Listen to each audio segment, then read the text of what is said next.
Um, Joe's a lovely son. He was popular and loved from an early age. He got an extended family and friends. He was always, he was just a fun person to be around. He had the cheekiest grin, which he had from tiny. And he was very charming, and with the cheeky grin, he could usually get people around his little finger.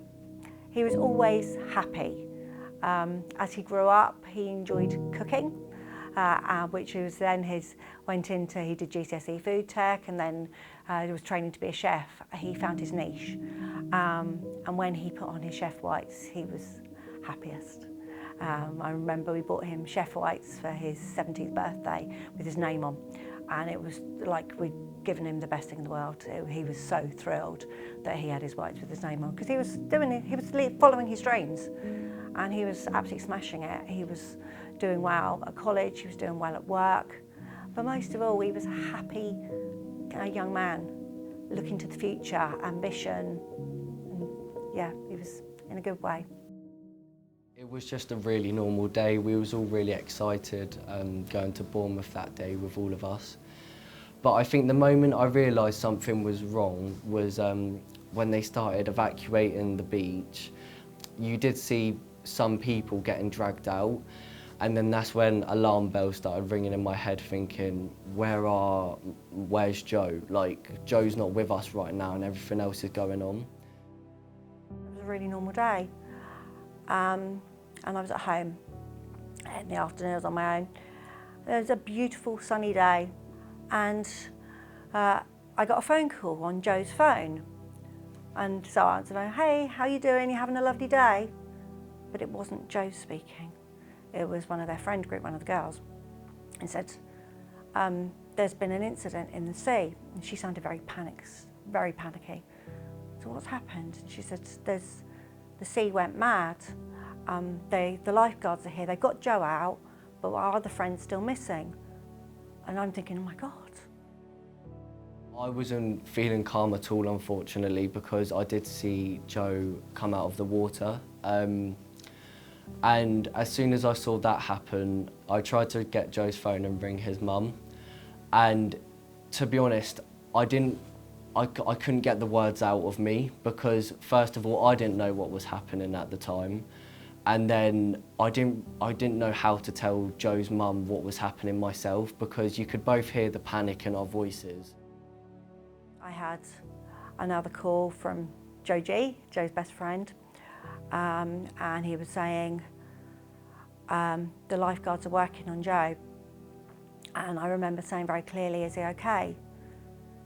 Is he conscious?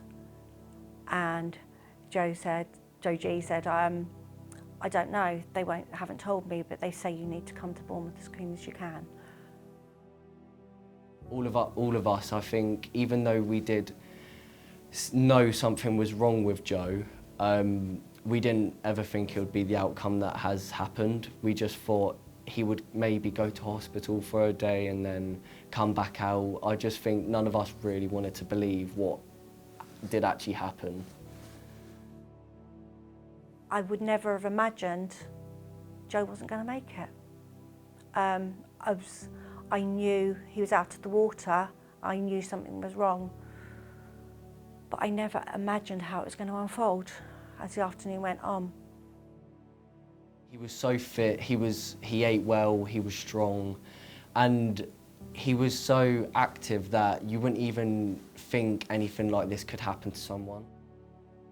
And I had another call, which was probably about an hour on from when it had all started, maybe a bit longer. And it was a police officer that said they were at the hospital with Joe then. And I said, "Can someone tell me, how is he? Is he conscious? You know, what's his situation?" And he said, "I'll get a doctor to speak to you." And even then, I'm still thinking, well, maybe he's unconscious, but he'll be okay. He'll be okay. He left home fit and healthy, 17 and a half years old. And then this A&E doctor came on the phone to me. And he said, have you left home yet? And I said, no, I'm waiting for my husband to get home. He's trying to get home from work. And he said, there's no need to hurry. And I said, pardon? And he said, there's no need to hurry because there's nothing more we can do for Joe. I said, what? And he said, I'm really sorry to tell you, Joe hasn't made it. And even then, I'm still thinking, pardon? And I remember saying to him, but he hasn't made it. And he said again, I'm really sorry to tell you, Joe's died. And I remember falling to my knees, literally. It's like people say in a movie or something, you fall to your knees and sob. And I did, and I'm on the phone to this A&E doctor who was incredibly kind and talked to me, but I'm on my own thinking, oh my God. And I remember that moment so clearly because it felt like the world crashed around me and life as I knew it suddenly changed, and the things you think are predictable in your world aren't, and you don't have control, and Joe had gone. To be honest, it didn't feel real in any way, shape or form. None of us wanted to believe it, to be honest. And with our friendship group, I think none of us really knew what to do, so we all just surrounded ourselves with each other. None of us really wanted to be alone at that time because we just didn't, none of us really knew what to do at all. I can't put it into words really, but we was all so lost.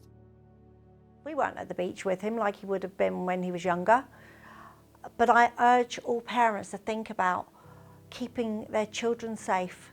There's an awful lot of resources out there for parents and families that you can sit down with your children before you go to the beach and talk about it. Of course, you don't want to frighten your children. You want them to have a lovely day out. But it's better to just have a conversation to say, oh, if something like this happens and you get swept off your feet, stay close to mummy and daddy or whomever you're with. Hold hands to adults. Don't go in the water on your own because it can happen out of nowhere. You know, as I've said, Joe was nearly 6 foot tall, muscly and strong. Sana was 12 years old and tall for her age. And they still got taken. And now, on a sunny day, I feel nervous because I worry about if anything like this happened to any other family. It can happen to anyone. And you need to stop and think. The sea is dangerous. Rip currents can be ferocious. You have to assess a risk. You don't go through life without assessing other risks. So assess the risk, think about the dangers, and don't be complacent.